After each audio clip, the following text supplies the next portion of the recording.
those instances, what we would do is clientlessly, again, based on identity, third party authenticates against our service edge, and we provide access to that web front end.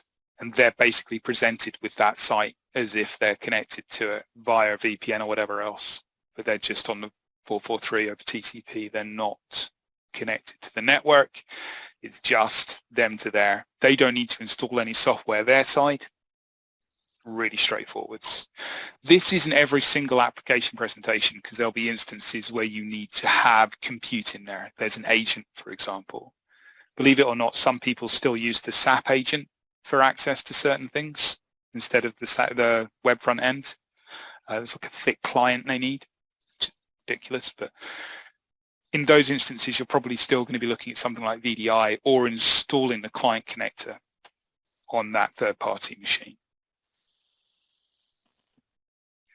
So what this means is, obviously, you're no longer issuing out the kit. You don't need to worry about having full virtual desktop instances and so on. You can drastically reduce your VDI use cases and so on.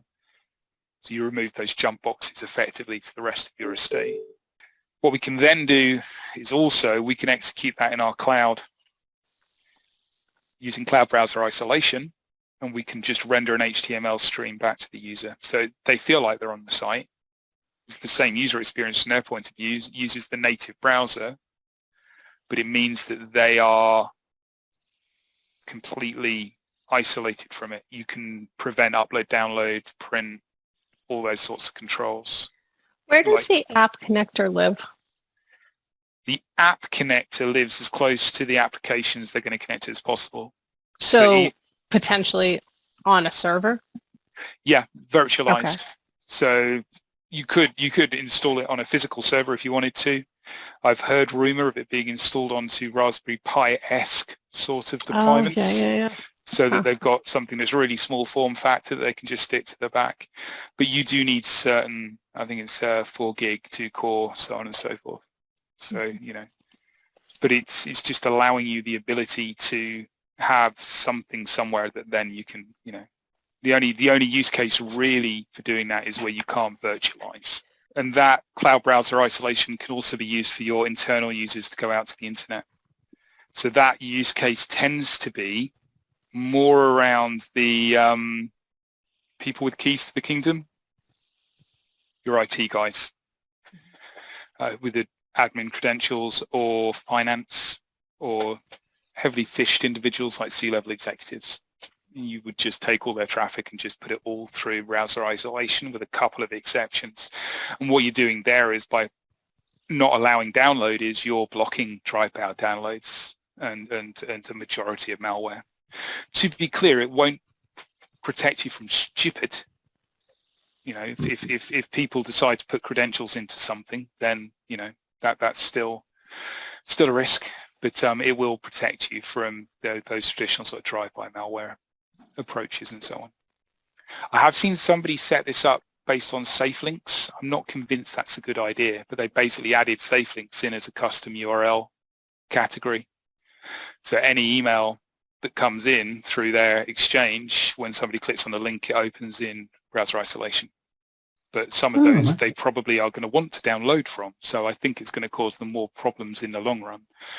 But it's a great... I would say the user would probably be pretty irritated. Eventually, somebody will be. But on the whole... Like a secretary or somebody. Yeah. Having to open a million things that way. The end user experience is exactly the same. It's just limiting on some of the functionality. So the last whiteboard is probably more aimed at the technical people. So if I was talking with somebody in an architecture role, network role, etc., this is probably more philosophical. So this is more around the idea that we need to have a platform that's consistent, collaborative, and connected. So consistent, by which I mean access is consistent regardless of device, location, etc. Collaborative, by which the platform integrates with other security products you're using, such as CrowdStrike Microsoft Cloud Application Security Control, their DLP controls, etc. And Seams. Eagle Eye is something that we've seen in the UK, for example. The idea here being that you have the ability to send traffic over, as we discussed, MPLS, 5G, other carriers for third parties, or home internet connection for people working from home, and bring that into the service edge. We then underpin everything with the identity. Who are you, where are you coming from, etc. And then that policy. Do the integration piece with those other security providers.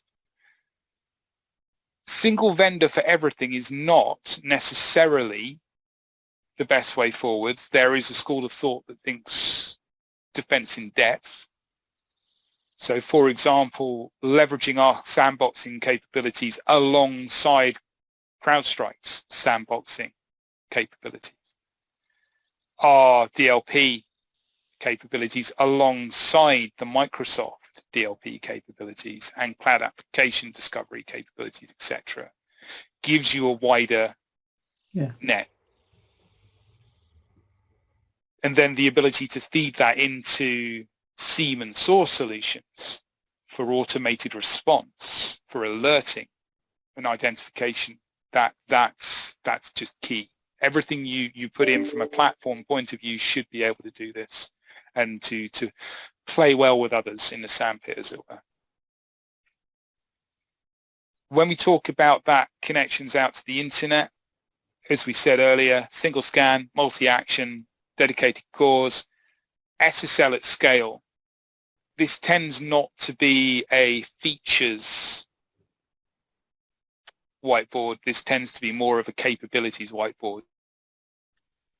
Would it work over satellite, Chris? Yes, he says. If it's an internet connection, then yes. The concern I would have would be more around VSAT, would be throughput. If you're using very small aperture, then I don't know. I was thinking cruise ships, etc., where there's people still phoning home and doing Skype calls home and different bits and bobs. So yeah, so you could pick up all the internet traffic from a guest Wi-Fi point of view, and you could put that through here. You wouldn't want to apply SSL inspection because of privacy, I would have thought. You would potentially want to apply some URL category controls.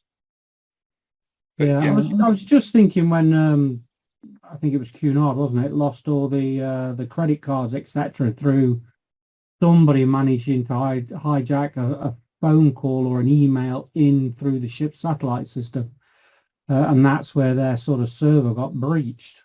I don't know the full details, but wow. Yeah, I'm not familiar with that one, but yeah, we would work over that. But it would be down to, again, if it's an email thing, that's that secure email gateway. That traffic tends to travel slightly differently. And again, it depends on, because again, cruise ships tend to have a local exchange. They don't tend to consume services such as exchange online because they don't have 100% uptime on that internet traffic. Yeah, exactly. This is being presented via browser-based access. So home.founditconsultants.com resolves to our service edge. I'm currently logged in with my own 365 credentials, therefore I'm authenticated in and I'm able to access the application. So this particular instance is hosted in my Oracle Cloud Free Compute.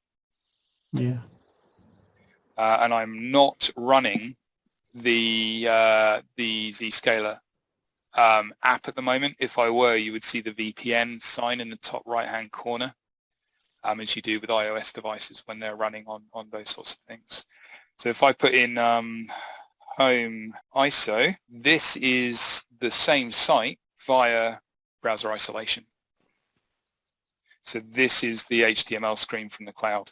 When we look at the web browsing, this is just my lab, so I've just got a couple of users that log in all the time and do things, so nothing brilliant. the groundbreaking here, you'll see things like block data, categories, and so on.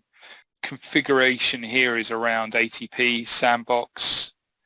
Browser control is quite a good one. So if there is a vulnerability that comes out with Edge version, whatever it is tomorrow, that's critical, and you decide, I don't want that, you just remove it from the list of allowed browsers, and anything that connects in from the browser to the client is then going to be told, you go away. So you're able to basically remove that attack surface. And also encourage people to actually do the upgrades and updates and so on when you push them. Sandboxing, there's two that we offer. There's a standard sandbox that comes, which is just for executables and DLLs at last check, although they are adding things in now and again. And it's only from certain URL categories around suspicious, suspicious sites, new registered domains, I believe. The advanced is a raft more granularity on the kind of application, kind of files you can sandbox, and far more capability on where you can sandbox them from. You get cloud effect with this, Chris. Cloud effect, Lisa, is where a customer sends file off, we scan it, we go, that's bad, and then we share that information with all the other tenants. So if another tenant has a file come in that matches, we're going to block it straight out. Yeah, they don't need to go and sandbox it. So that's brilliant. SSL inspection, really granular capability there. As I said, things like SSL pinning, you're going to want to put in bypasses for individual applications. You wouldn't want to put it in for everything that is SSL pinned, because you're then opening yourself up for threat actors just SSL pinning on their malicious stuff, and you're not going to bother looking at it. It would be bad. File type control is the most underrated piece of our platform, and it is the ability to block upload or download of specific file types to and from specific locations. So if you're worried about executables, for example, as an attack vector, block them for everybody and then have an exception for those that need to, for example, IT, because your bog standard user should not be downloading an executable. No. Same for images. Just block all the images. How many times at CodeFence did we see Proofpoint and others letting malware embedded in images come through, and they just change the kind of image? Just don't let any of the images in. Just block them all off that list, unless there is a business reason, at which point you add them into that exception. Just completely remove the attack surface. So yeah, file type control is in my opinion, one of the more underrated items we've got, but does require SSL inspection. If we're not completing SSL inspection, we can't see inside the feed, therefore we can't see the kind of file, etc., if any, that's being passed. Yeah.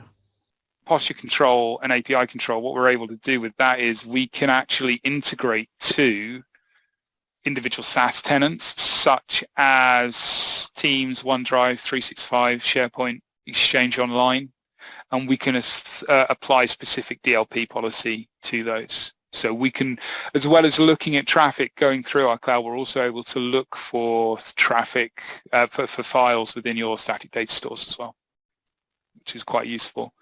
Again, going back to discussions about overlap with MCAS, with Microsoft DLP, and whether having both of those working in tandem gives you an extra layer of, that wider net.